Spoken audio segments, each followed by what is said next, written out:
Hi, good evening to everyone. Thank you for joining me for this spontaneous discussion with Dr. Shankara Chetty. I'm just waiting for him to join.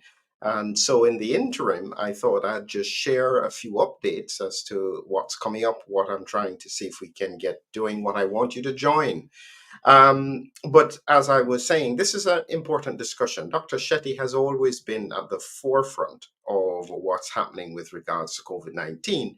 So in early 2020, he faced the pandemic full on. He took the risk himself personally and he dealt with it, understood the principle about the eighth day, and was able to help thousands of people in South Africa and across the world. This time it's a little bit different because he got on well. And that's what we're talking about. So for one, it's unusual for somebody to come and share their experience like that, but it's important. And what we'll be doing today is a clinical dissection of what happened, trying to make sense of it, and trying to see if we can find a way to explain it. Before I bring Dr. Shetty in, just to mention that in the description below is our newsletter. Click on it. There are lots of topics that you can look at. We've done a number of them now, beautiful imagery from Lumientia. And so please click on the link to join our newsletter. Additionally, coming up in another few days, next week, Tuesday, I'm tackling this one here for Celine Dion. She has just recently done her documentary. So I'm going to analyze it, look at it, and try and determine the question about spike autoimmunity. This is really what I've been looking at from a research point of view. So please, if you're interested, again, look in the link below, register, and this should be of value to anyone who potentially has had any kind of issue like that in the past. So let's see if we can get a Dr. Shetty in straight away. Hi, Shankara. Glad to have you here. Hi, Philip. Hi, Philip. Nice to see you. Nice to see you again. Excellent. You look exactly the same. No, nothing's Yes, changed. nothing has We've changed. been So, through a as I little was bit of explaining, a rough ride, but we yes. made So, it through unscathed. I was explaining to the audience that this is Yeah, an impromptu discussion. We were yeah, talking yesterday about what happened, and I said, Shankar, this is valuable to share. And Shankara, being Shankara, he's quite willing to discuss anything in relation to health and so on. And so we're going to try and just look at it clinically, try and analyze what we think was happening, and see if this could be relevant to anyone else. So, Shankara, just so people understand, share a little bit about yourself and what was happening in the run up with regards to this specific period of time where you were unwell, ended up in intensive care. This is what, just a few weeks ago, isn't it? yeah. 3 weeks ago. 3 weeks ago. Three, uh, 3 weeks ago, Philip. Look, I think I think the audience already, Philip, is well aware of my, if we can still call it a theory behind what happened during the pandemic. I was always of the opinion that it wasn't the virus that was causing the problem, but more a pathogenic protein.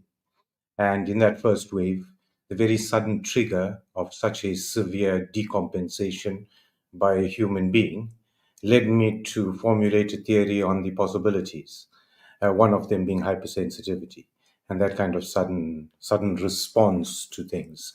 But I think hypersensitivity was a diagnosis meant to inform treatment options, treatment plans. Where do we go? How do we negate what happened? But from the start, my look was always in an immune direction. And why I thought that, Philip, very vitally important, I think it's an area lacking in medical science. But from my perspective of being a natural science biologist and understanding more the interactions between the microbiology, the biochemistry, the genetics, and all the other nuances of the entirety of life, I realized that our immunology is the most important thing in anything. Now, if you look at everything around us and how it survives, you got groups of cells exposed to their local environment. They are only contacted by those cells. They communicate in specific ways. They serve particular functions. You get those cells exposed to the outside that have to be able to replace themselves, exposed to different elements on the outside, so constantly changing environment. Their immunologic response will be different and governed by many different things. We do understand that cells have a surface, a glycocalyx. The glycocalyx used to always be thought of in identifying different cells. The glycocalyx of a muscle cell is different from the glycocalyx of a heart muscle cell, is different from the glycocalyx. So we use it as identification, but I think we must also remember that the glycocalyx of a cell is involved in cell to cell communication. And so these bodies of tissues talk to each other as individual cells through these glycocalyx. Just the reason I bring in that context, Philip, the spike protein from the beginning is what I fingered as the pathogenic protein of this illness. And yes, in the first wave, I saw that it managed to trigger what typically looked like a type 1 hypersensitivity reaction. And the typical treatment of that type 1 hypersensitivity reaction negated the problem very timeously, almost miraculously. And there were no sequelae, there were no long term COVID symptoms. So it seemed like in that first wave, I had addressed the completeness of the underlying pathology. But then we got into the second wave of the illness. And in that second wave of the illness, I saw the clinical presentation change. I saw that it took longer to get these patients to recover. I realized that the 8th day seemed to remain the same. So the sudden event on a particular day never changed. It was never a build up to the 8th day. It was the sudden onset on the 8th day. And Can that can I seemed not to change. Yeah, can I come in here, Shankara? Because I think it's probably important to highlight to people that this sudden change, as you said, is very characteristic of. There are only a few things that do it, especially in Yeah, terms of the lungs. One exactly. of them is acute left ventricular failure, where the lung gets full of fluid quite quickly, and the other one is mast cell degranulation, like an allergic. And one other, Philip, which involves more cell degranulation as well, is the sudden inappropriate immune response to a toxin. Yes, yes, Will trigger the that's same right. kind of mast cell Same, degranulation. The which is reason yes. I looked at cardiac failure creates a very particular kind of crepitus in the lung. And when you listen to a patient in cardiac failure, you hear those crepitations. It's a bubbly, crackling sound in the lung. And what removed that as a differential diagnosis was the lack of sounds in the lung. And of course, no pedal edema, none of those, no third heart sound, none of the things you would expect to see with a heart failure. So I'd say in those first and second waves, Philip, my view was quite cemented that I'm dealing with an immune response. Yeah. And of course, at that point, when we got to the third wave and we started to see the clotting issues, again, the standard intervention for a type 1 type of immune response negated the problem. No one died in my hands. But I noticed that I needed higher steroids. I needed a longer duration to treat these patients. These patients, unlike in the first phase, in the first variant, where the illness was restricted in its initial presentation on the 8th day to the lung itself. There Hmm. was no kidney issues, there was no other issues. When we got to the third phase, it presented with gastrointestinal symptoms, with if not treated, became coagulation problems. It persisted even though you got to the patient on the 8th day. Uh, you had this slightly increase in length of illness and the diversity of illness. And I was of the opinion that something had changed. I knew that, yes, the variant had changed, but I was of the opinion that maybe the immune response had changed from something as straightforward as a type 1 response to something more complex like a type 3 response, where you're Yeah. dealing with immune complex mediated responses. So you might have immune complex forming that can form in a that distributes through your body, Philip. So it will circulate with your circulation. If that is what is the target, then when eventually the trigger happens, it'll happen in a diversity of areas.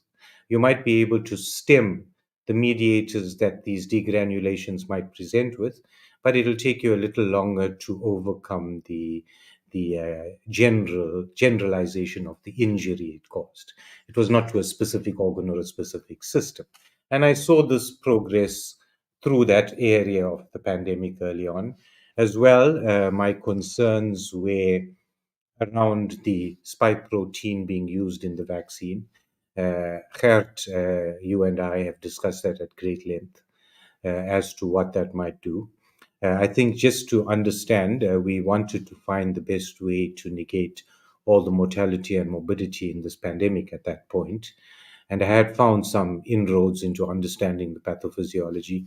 Well, we all know about the censorship and the rest that transpired. But in trying to negate the pandemic, of course, we missed very many options in not considering prophylaxis, not considering early treatment, and not considering how that would bring us understanding of the pathophysiology, as well as in our population-based measures with lockdowns and masking and the rest.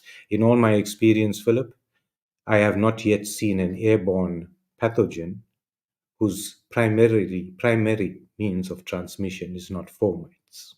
It is not through the air. Oxygen in the air, the ventilation in the air, and sunlight do not allow viruses or even bacteria to live for any length of time. Even with TB, uh, for you to pick up TB from someone that's infected with TB, they need to cough directly in your face while you're breathing in. Yes, you can extend the length of survival of that virus outside the human body by keeping a room where that's poorly ventilated, maybe more humid, so that it can survive a length of time. But the majority of patients infected by airborne respiratory pathogens happen through fomites. You shake someone's hand, it lives for longer because you have moisture on your skin, and you touch your nose and you pick it up. Now, looking at the vaccine, they used the wrong thing. Why would you use spike protein? You are using a very highly mutagenic part of the virus that has the propensity to stimulate quite a great immune response to that person. And that is the most toxic part of the virus. Yes, I did understand that there was a genetic propensity in who was being affected. That tied in with my understanding of an immunologic response, because immunologic responses are tied into your genetics. Fathers and sons seem to be allergic to the same kind of things, that kind of thing. But also, that immunologic response, besides being a genetic response, is also dependent on your exposures through your life and how you develop tolerance to your environment and how you develop resistance to infection. And those two vital, important responses of your immunity will determine your viability to survive and your ability to thrive in your environment, and are the two most important factors in life. And so I was under the impression that this was triggering some kind of immune response. And there's a broad diversity of different kinds of immune response, and it was triggering some kind of immune response that was causing all the mortality and morbidity. I understood through the censorship and my trying to influence what happened with COVID, I understood clearly that there's a nefarious agenda. Philip, I'm in genetics from the 80s. I understand what biowarfare means.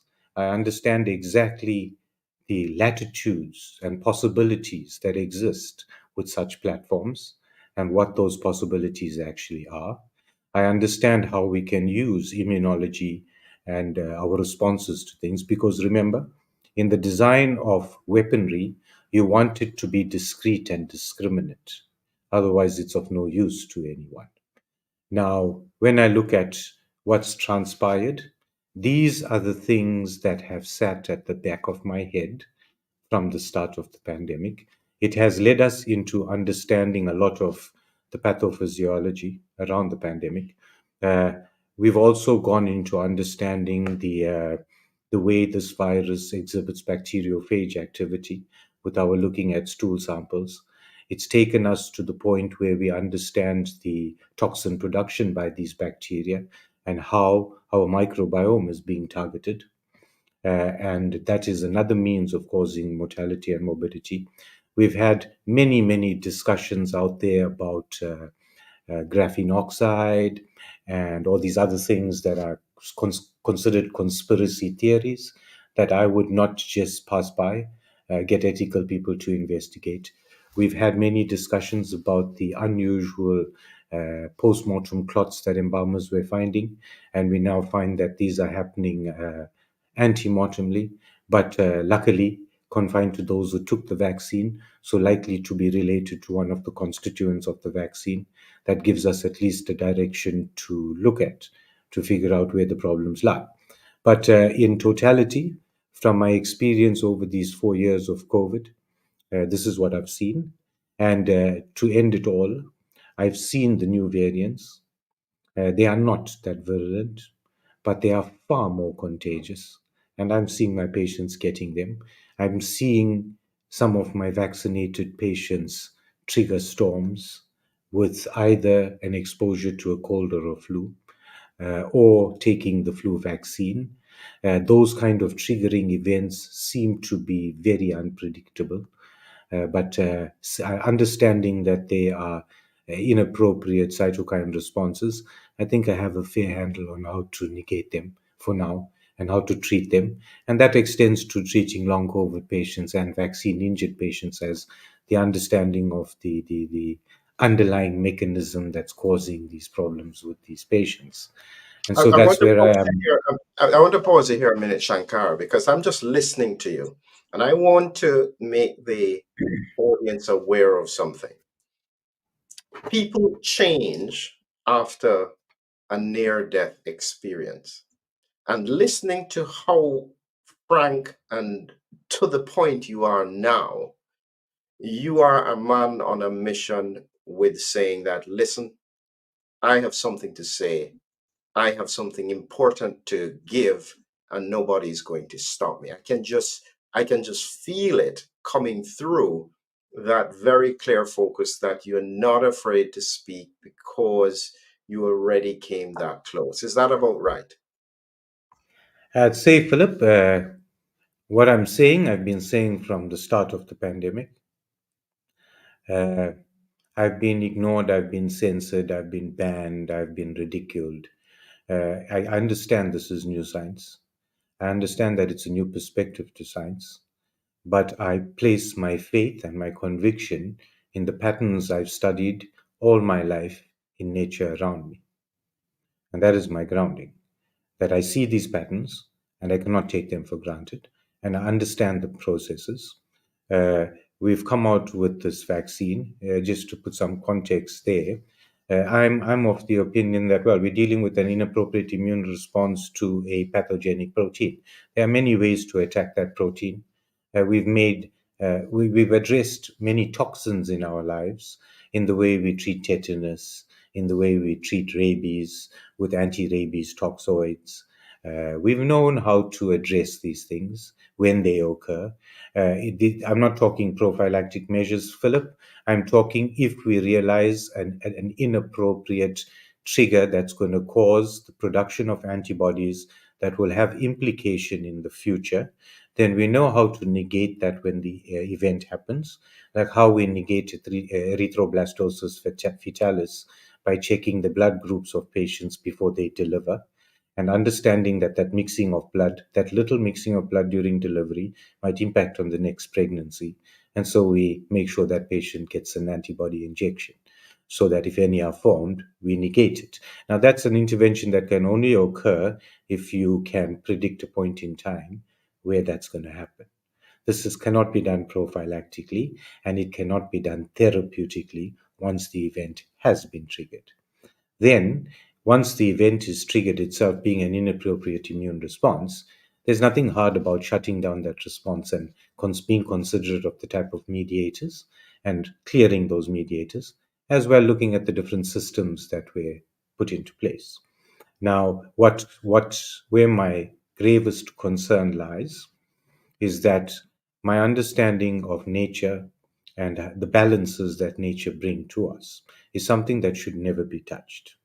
And I'm uh, really not considerate of things like climate change and the rest.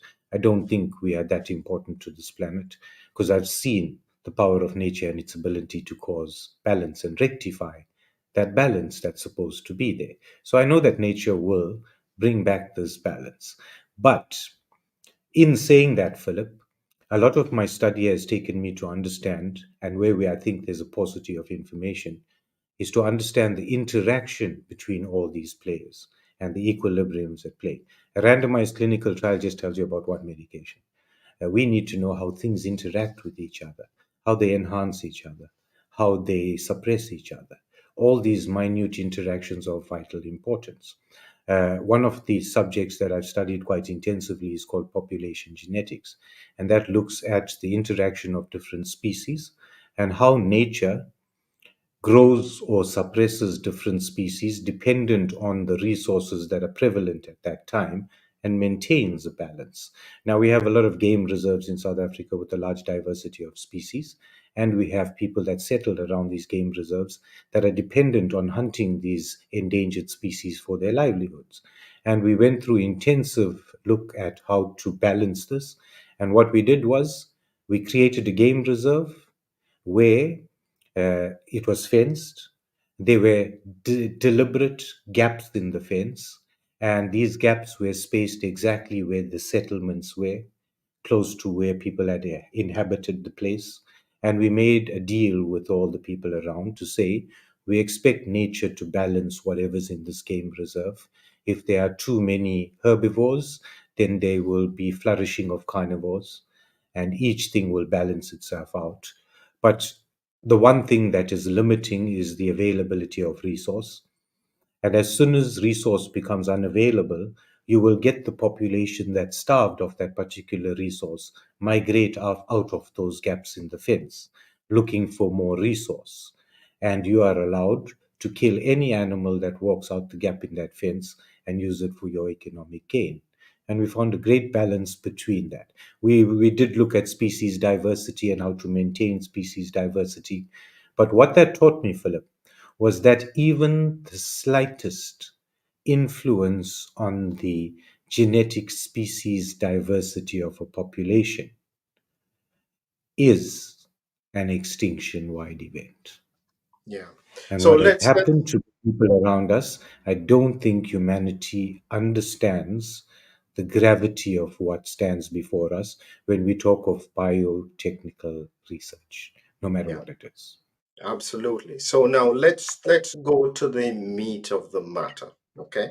Now I want to just analyze what happened with you and let's see if we can make some clinical sense of it. Okay. Taking it back, this is how I usually start. When did you first start feeling unwell? About how long ago was that?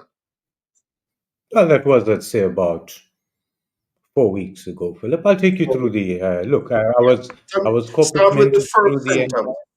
First yeah, symptoms. yeah, yeah, Yeah, go ahead. What yeah. happened? It was. I'll tell you very clearly. It was a Sunday.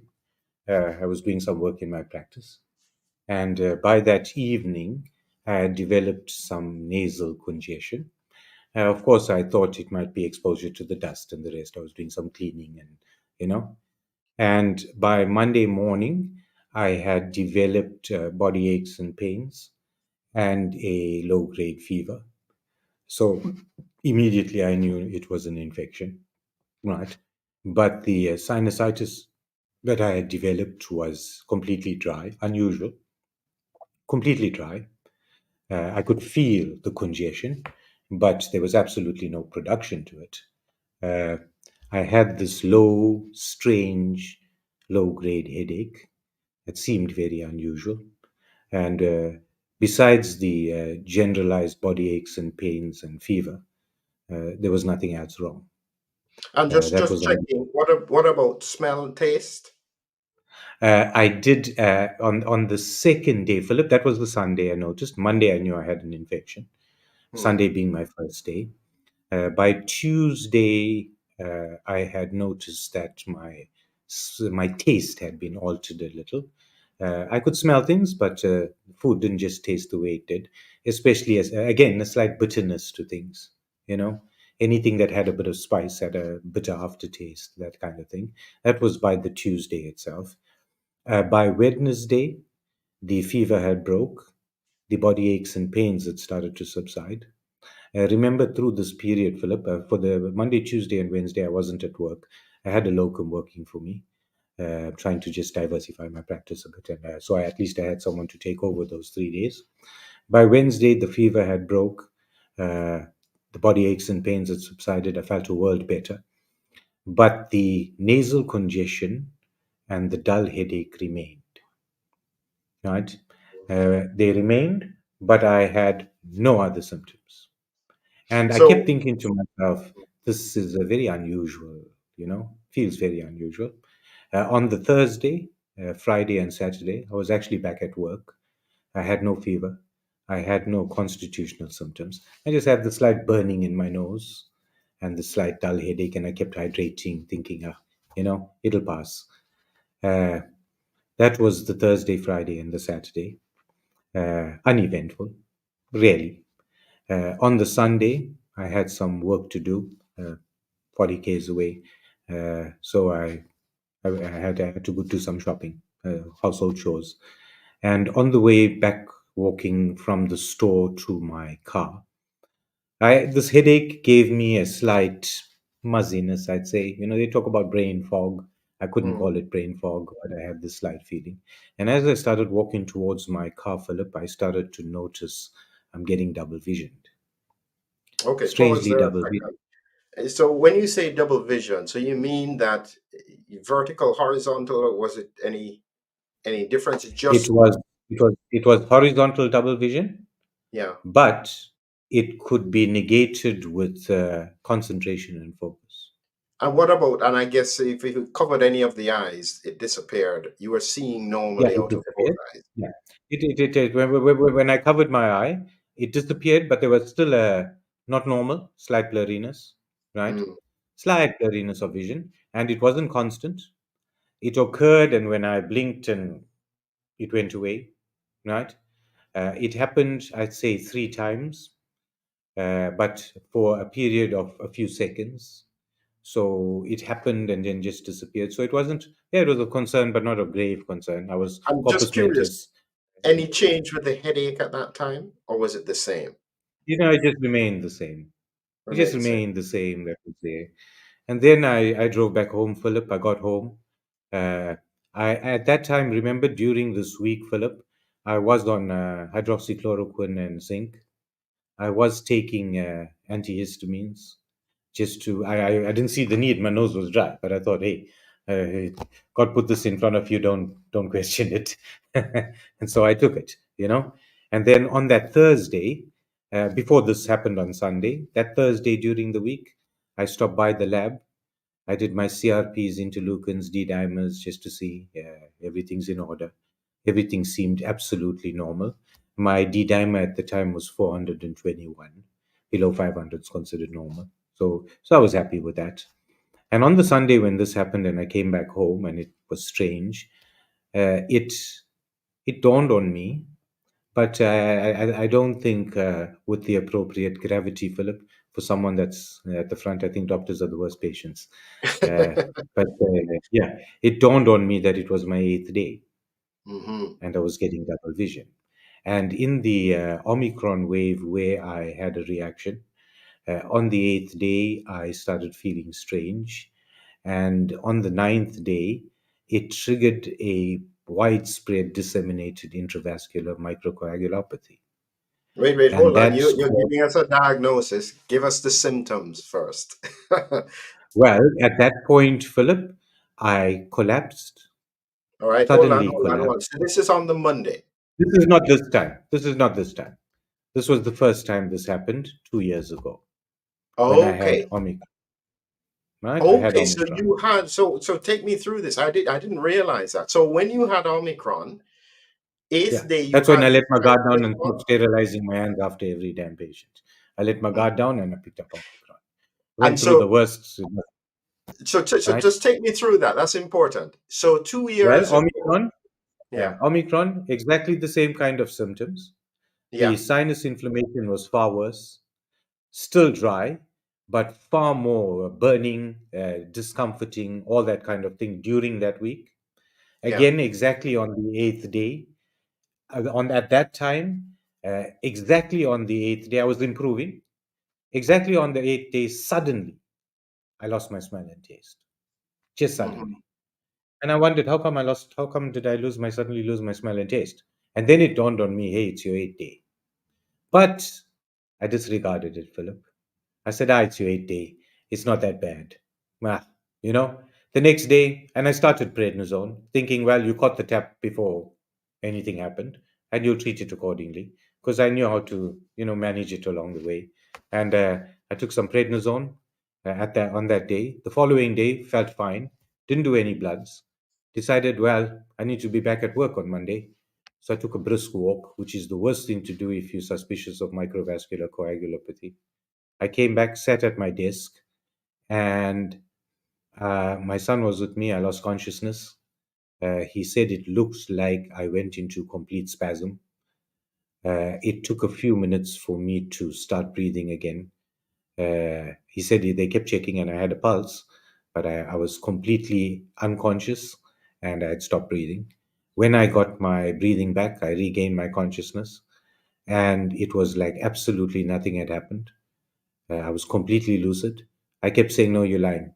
When they were telling me what happened, I said, "No, you're lying. I'm So, lying." let me get this right. This was 2 years ago. This was 2 years ago. Two years My ago, family and you insisted didn't have any further events after that. nothing. I was No. I my family insisted I go to hospital and have my bloods rechecked.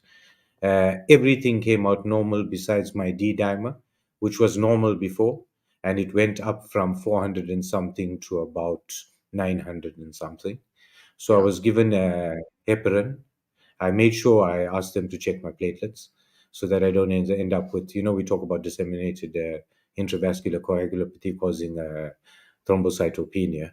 And when you anticoagulate that patient, they're going to have a bleed and they'll probably die of a hemorrhagic stroke. And we saw a lot of that during COVID.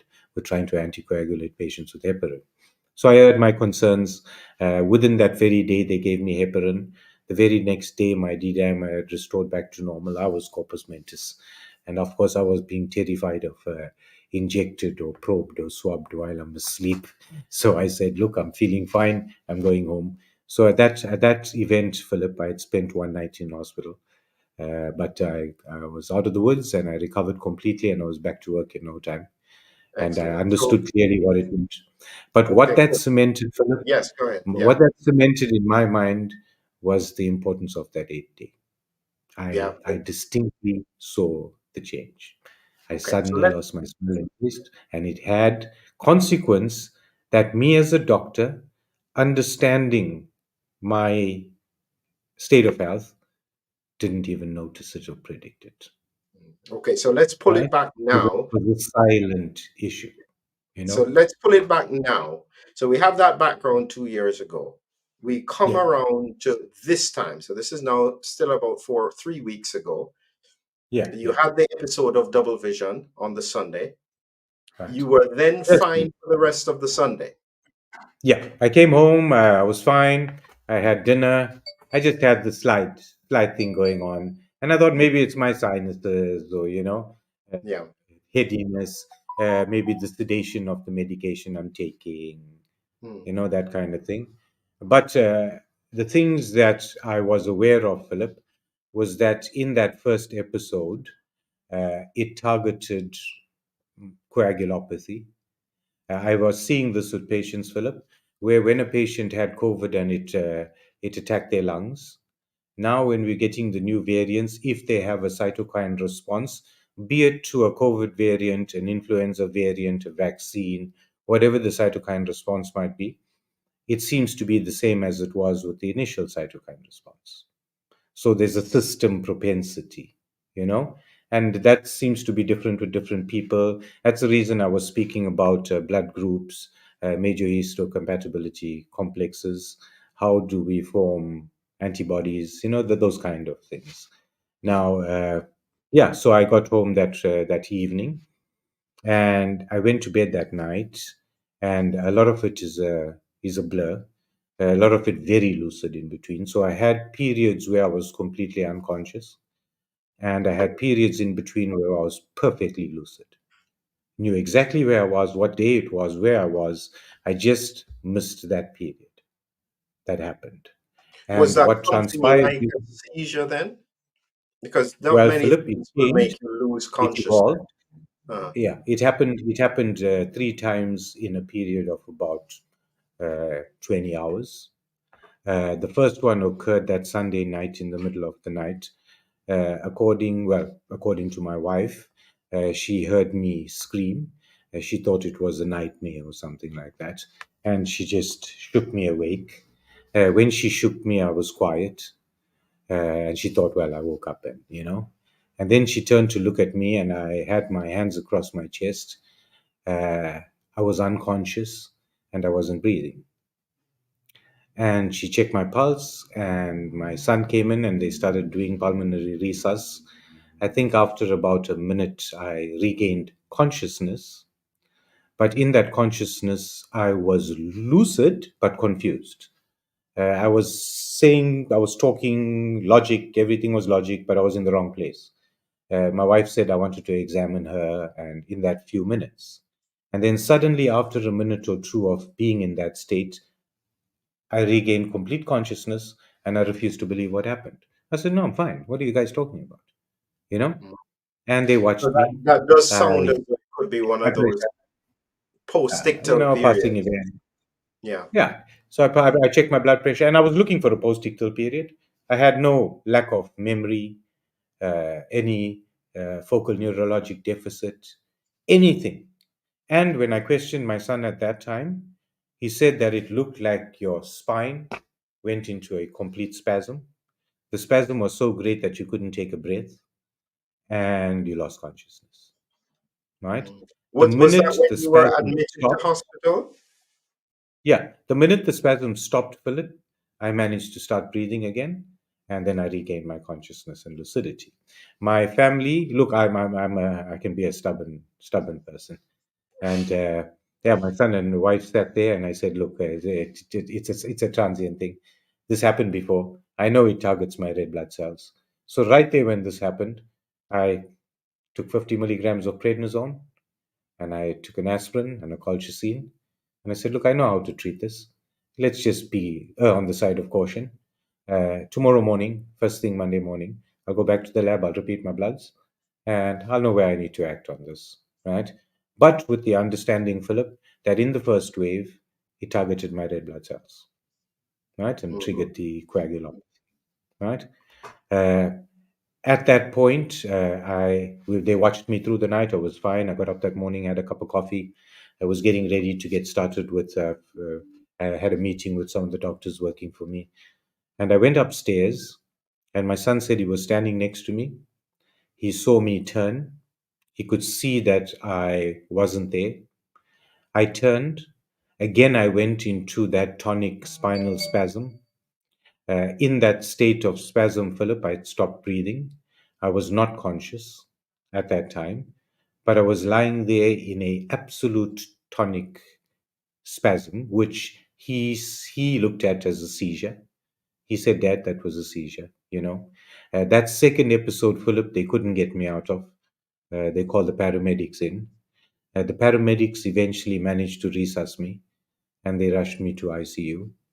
When we got to emergency, I had fully regained consciousness by then. And I knew exactly where I was back then. Again, denying everything that happened to me and saying, no, you're talking nonsense. It was a small thing. But luckily, during that period of lucidity, well, you can imagine everyone running around me, Philip. But I had the Dr. Vishal Maraj, the specialist physician there, and he asked me what I think, and I gave him a run up like I did you as to where this happened. I said, "Look, I think it's my intravascular coagulopathy. Please do my D dimer. I think that this has suddenly triggered a broad, diverse intravascular coagulation, and it happened very suddenly. And I think that's where the rub is." And I explained my work to him and why well, the controversy, Philip. But at Yes. least they respect the work that I'm doing and understand it. So I explained to him, this is what I suspect it is, and it seems to be central, affecting the area of my brain stem, because it seemed to have caused my entire core to go into spasm. There wasn't so much of peripheral spasm. There was no focal deficit. There was absolutely nothing to show a typical seizure activity or a typical focal lesion that could trigger a seizure. So I put all this on the table with them and said, look, this is what I think is happening to me. Triggered a microvascular coagulopathy. It showed up in the smallest vessels in my body, in my eyes, in my retina, and started showing up with this crossing of my vision and my eyes trying to accommodate something. And there suddenly I lose consciousness, and in the strangest of way, with the spasm, in the strangest of way, they sat there scratching their heads, Philip. They, at that point where we discussed everything, Philip, at that point I had the third episode. In that third episode, they witnessed it. They were at that point wanting to transfer me to a high care cardiac facility because they felt it might be a cardiac issue they're dealing with. But I discussed it to them and I said, look, this is neurology. Please listen to what I'm saying. This is disseminated intravascular coagulopathy. We are seeing microvascular clots with COVID, and it can be a very simple target, right? So they kept me there. When I had the third episode there, they witnessed it. That was a very bad episode that needed, I coded, it needed resus. So that Monday, I was admitted unconscious into ICU. I spent the entirety of Monday and Tuesday unconscious in ICU. In that period, Philip, they did every possible test. I'm thankful that they listened to me, followed my instructions. I said, the first thing you do is an angiogram. Yes, you don't want to put me on anticoagulation. I understand your reservations, but I'm telling you this is a coagulation event.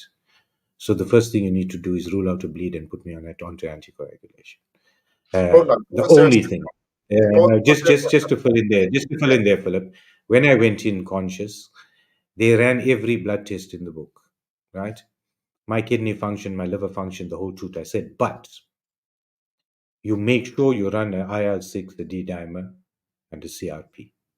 And I'm yeah. telling you, that's going to give us our diagnosis. Every single test that they ran, Philip, came out normal, absolutely normal, right?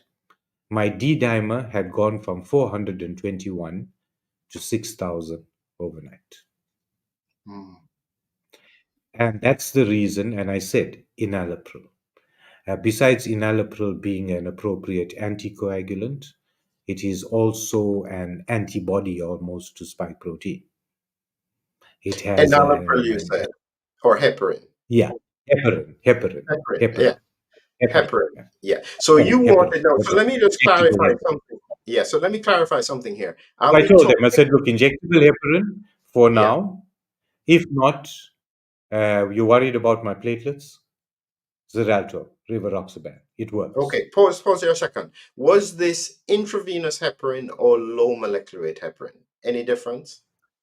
No, it was subcutaneous heparin. Subcutaneous, so low molecular weight heparin. Uh, Okay. but I explained to them that I'd taken a colchicine, I'd taken an aspirin. I understand it's a clotting event. I do understand the risk I took by taking that, but I do understand the history I go through and the experience I've had. So I put that on the table. I said, you do my FBC and check my platelets. You do an angiogram of my brain. If there is absolutely no bleeding event, you actively anticoagulate me to get my D-dimer back to normal. Then I had that other seizure. They resussed me. They did exactly what I'd asked for. They stuck me into ICU. They started the anticoagulation. I spent the entire Monday unconscious in ICU. I was hooked up to a 24-hour Holter. They had done an echo on my heart. They sent me for a coronary angiogram to make sure there's nothing wrong there. They hooked me up to EEG, to a constant EEG. They did everything they needed to, Philip. In every single thing, Philip, through that entire investigation, they were looking for a cause. By the Tuesday, I had started having lucid intervals. I could remember friends or family coming in to try and feed me. By the Wednesday, I had regained complete consciousness. I'd spoken to the doctor. I'd started to review my blood tests and what happened. By the Thursday, I had insisted I want to be discharged. But what transpired as well, Philip, in that time that I think was important, besides me directing them into what needed to get done, the Tuesday I started to regain consciousness, and in that regaining of my consciousness, I was completely lucid. I knew exactly what had happened to me. I could, understand the completeness of what was there. All of them were scratching their heads simply because they had done every single test in the book, from a cerebral to a coronary, MRI angiogram, an ultrasound of everything, all the relevant blood tests, everything they could think of, besides a gastro or a colonoscope. If they tried a colonoscope, I guess I would have regained consciousness a lot quicker. So thank God for that. But in all that, Philip, in all that, they did a drugs of abuse screen. They did toxicology. They found absolutely nothing besides a raised D dimer. So, quick question: what Absolutely nothing. happened to the IL-6? Was the IL-6 normal and the CRP? IL-6 was normal. CRP was normal. Now, if I say IL-6 and CRP being normal, let's put that into context. When I had that first episode at home, I took a Phenergan, I took 10 prednisone, and I took an ecotrininol colchicine. So that must remember that reflects the effect of those medications. That might have been sufficient to suppress my CRP and IL-6 because I've seen those kind of quick recoveries, but not good enough for the response I had with the clotting issues. You And know, so, yeah, I on need the to explain Thursday, that. yeah, Mhm. just one other thing, Philip. On the Thursday, I insisted to be discharged from hospital. The only thing that had happened while this occurred, uh, in the during the seizure activity, the intensity of the muscular spasm down my central spine had caused a fracture of the vertebral body of my T8 vertebra. And so I fractured my T8 vertebra somewhere along this episode. Luckily, with the fracture, it was a compression fracture of the body, and there was no impaction into the spinal canal or any affectation to the nerves, impingement of nerves that surround the area. So I would call it completely recovered, but So, for a T8 spinal fracture that needs to be nursed back into health. So excellent. yeah, No, I deal with intense pain, but I think I can handle that. this is Sometimes important information, teaching Shankar. experience. Yeah. So let's just dissect something here, because this is where it becomes very relevant to, just in case there are clinicians who are listening. The first thing that you seem to have identified is that this is brain stem. And I can say clinically as well that I have noticed that when some patients deteriorate, it appears to be brainstem involvement, that they may get uncoordinated, they can become semi-comatose, and that has puzzled me. But what you're saying here is seeming to align with what I think could be happening. Now, the bit that I'm trying to understand is what is driving it. So I was doing some research before, trying to piece it together. And I realized that mast cell activity certainly can occur. But the mast cells are not really in the brain, but they're in the meninges, they're in the choroid plexus, and they can release histamine, which can then cause these kinds of strange responses in the Yeah, brain. yeah, But what has stood out to me here is the fact that the only therapy that reversed this was low molecular weight heparin. yep. Now Look, that Philip, the way I look at that, Philip, yes, I got to try and make understanding of what's happened. Uh, when we got to Omicron, and I was seeing the patterns of the different variants in the systems that they influenced, I had predicted that Omicron is going to affect our nervous system. And of course, we saw that. And we saw the way it affected it. It could affect your nervous system from a broad, diverse peripheral neuropathy to a very focused neuropathy, tinnitus, numbness in one arm, very focal kind of neuropathies, to very central kind of neuropathies that mimicked diseases like Alzheimer's and dementia and acute psychosis and those kind of things. Now, I've been unfortunate enough to treat such patients. Uh, and in doing so, Philip, some of them very close to me, family members. It brought a few things into stark perspective.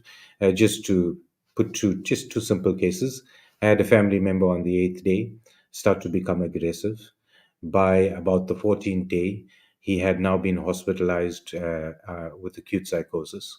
And by the 14th day, they were going to discharge him into a psychiatric facility. I asked his wife to bring him home. I said, look, that's a mast cell deactivation in his brain, and it's caused a histamine release, and it presents as acute psychosis. So I stopped all his medication on the Thursday. By the Saturday, I thought it safe enough to institute my modality of treatment, which is about stabilizing mast cells and mopping up histamine and the chemical mediators. And by the following Tuesday, I had a 2 hour conversation with him. He had returned to absolutely normal. This has been 2 years ago. That was a misdiagnosis that could have cost him his life.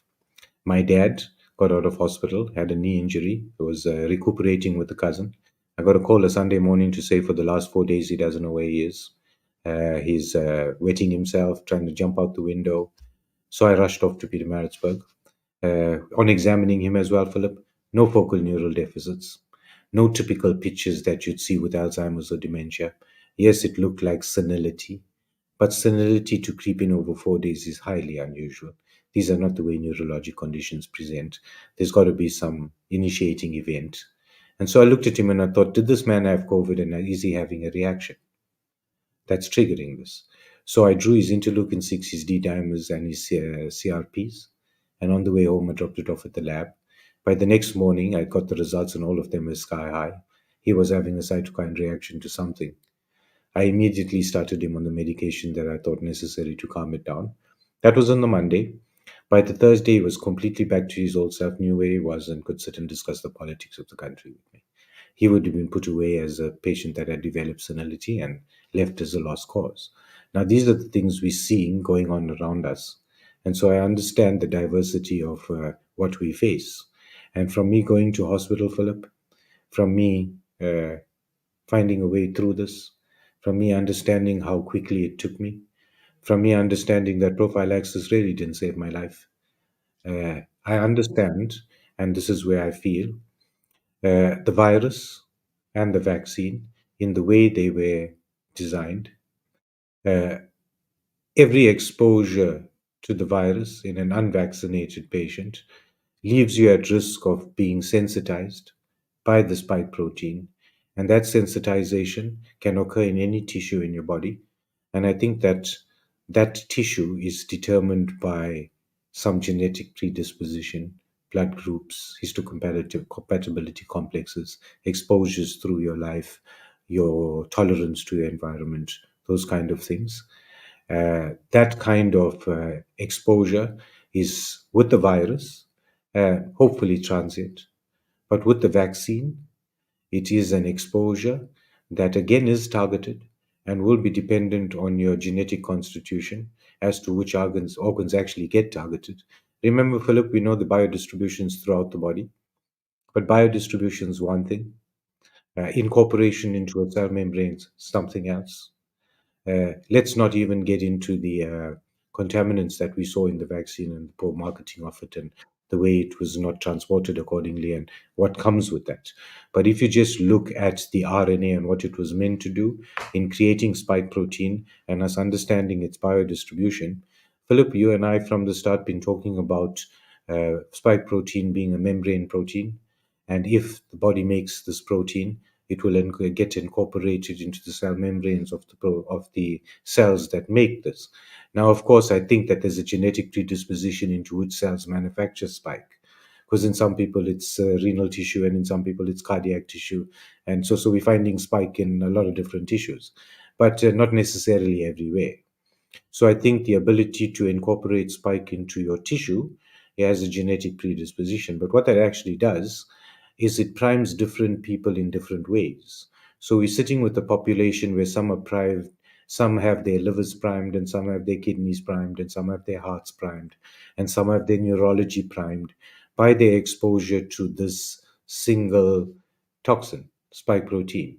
Now, if you have a population like that that's primed, then a virus with a very specific spike protein can act as a very effective, discrete, and discriminate trigger for the population you wish to target in the You, next you know, millennium. I want you to think about something here, Shankar. This is very important, and a lot of people don't get this.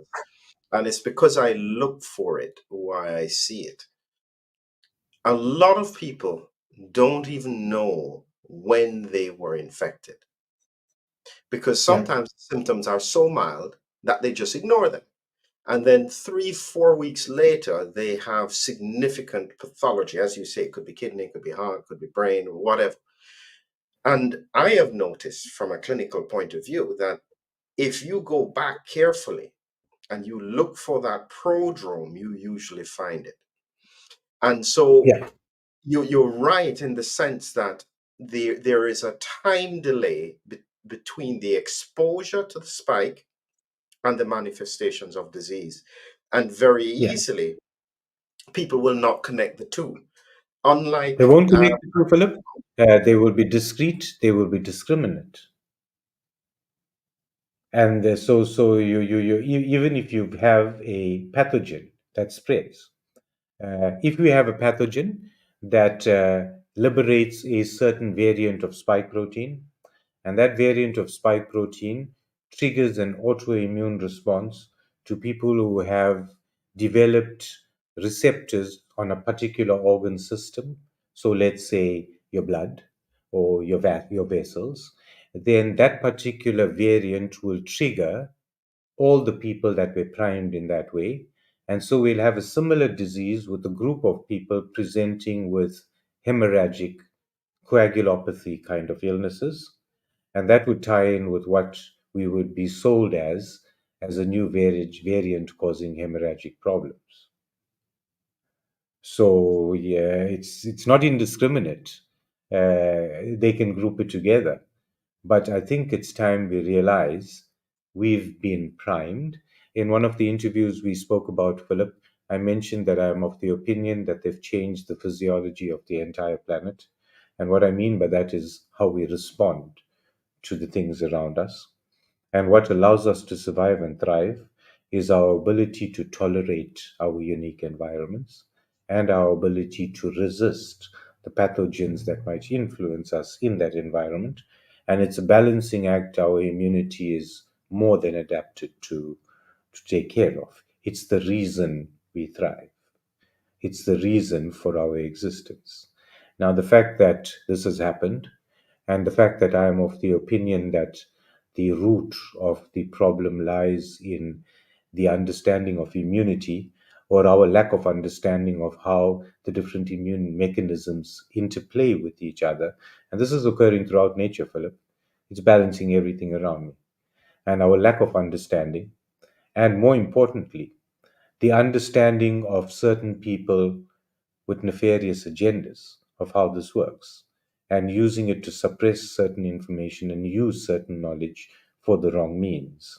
We are at a place in humanity where we face an existential threat that is absolutely invisible, but it's an existential threat. And we have to figure ways to identify how people have been put at risk. Because let me tell you, uh, if I did not mention to the doctors disseminated intravascular coagulopathy, my D dimers, my concern about microvascular clotting, this being my eighth day, understanding how it triggers it, how this will spiral out of control before they actually understand the pathology, that there are certain things they can do without having to think about it. Rule out hemorrhage, anticoagulate me, deal with the rest as you see fit, you know? And I think it was that little bit of advice that saved my life. It saved my life. And I think it made me stop and redirect, re understand. So now, with my understanding, Philip, you must remember when it comes to immunity, we can talk about immune priming, we can talk about immune suppression. But one thing we must never forget, we should also talk about immune labeling. They can use viruses and vaccines to label us accordingly, label the target before you release the weapon, and use the genetics of the individual to specifically label the targets you wish. You're using our genetic predispositions against us.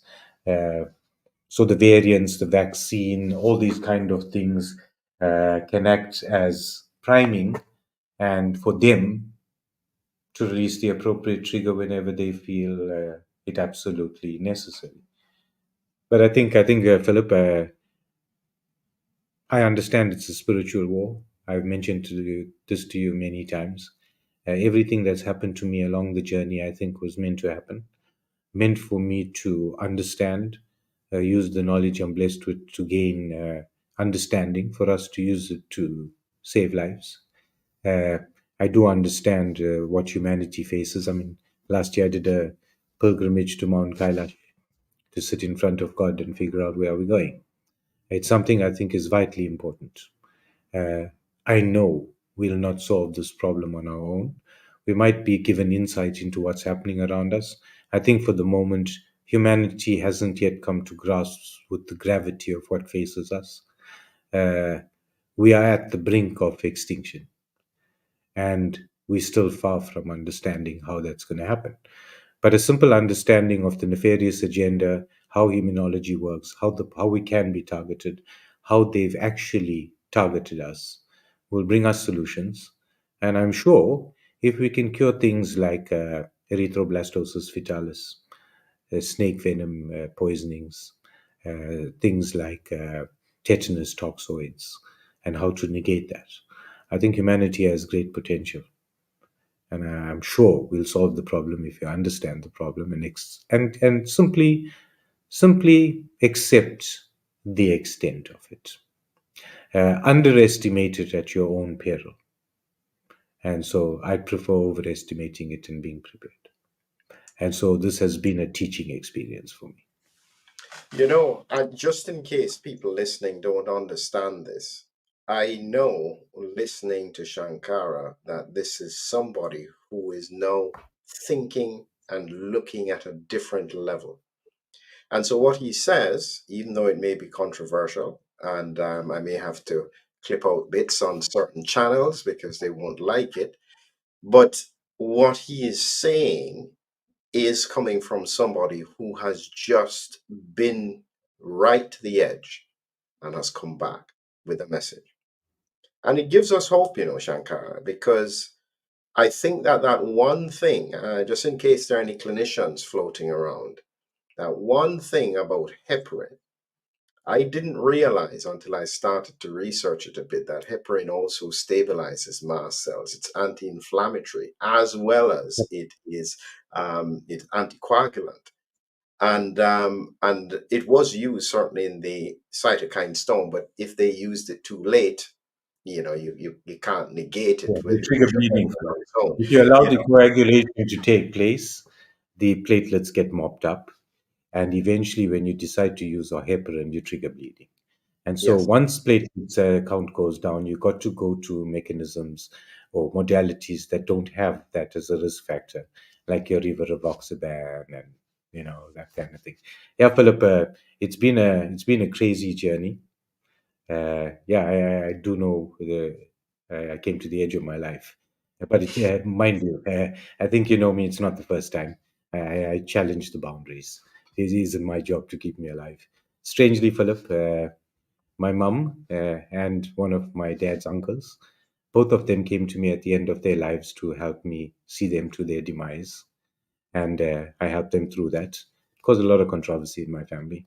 But somewhere in that period, I saw my mum and my uncle. They were in good health. They didn't speak to me, but they acknowledged my presence.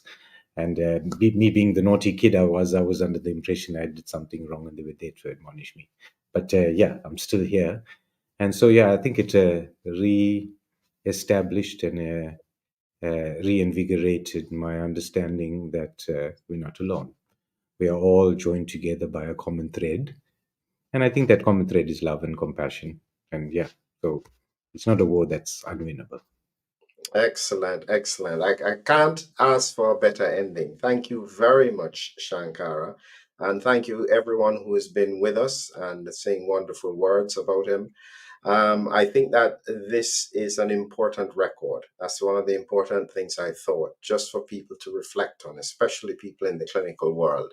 There are going to be answers that we can use. We just need to be creative, find ways, make sure we can protect as many as we can. But I think that there is something you have said. This is an existential crisis. And the implications, just as Gert had also predicted, I don't think this next year is going to be easy. It's going to be challenging, and we can only do the best we can. Yep. And with what I've been through, I think we're a little better prepared. Wonderful. Great. Thank you, Shankara. Just stay with me. Let me just play a quick outro. Thank you, everyone, for joining us, and look out for our next interview, hopefully coming up shortly. Thanks, sir.